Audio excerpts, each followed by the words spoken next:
മഴ വന്ന് പെട്ടെന്ന് നിന്ന് കഴിഞ്ഞപ്പോഴത്തേക്കും പപ്പായയിൽ കാണുന്ന ഒരു സിംറ്റമാണിത്. അതായത് ഇലകളൊക്കെ ഡ്രൂപ്പ് ചെയ്ത് പപ്പായയൊക്കെ പൊഴിഞ്ഞ് വീണ് ചില സ്ഥലങ്ങളിൽ പപ്പായ ചെടി തന്നെ പൊട്ടി വീഴുന്ന ഒരു അവസ്ഥ വരെ എത്തുന്നുണ്ട്. ഇതിനുള്ള പ്രധാന കാരണം എന്ന് വെച്ച് കഴിഞ്ഞാൽ മണ്ണ് തണ്ടുമായി ചേരുന്ന ഭാഗത്തുണ്ടാകുന്ന അഴുകലാണ്.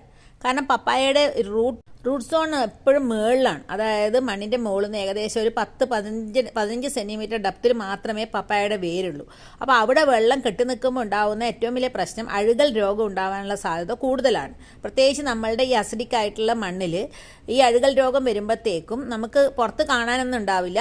നമ്മൾ ശ്രദ്ധിച്ചിട്ടില്ലെങ്കിൽ പപ്പായ ചെടി നശിച്ചു പോകും.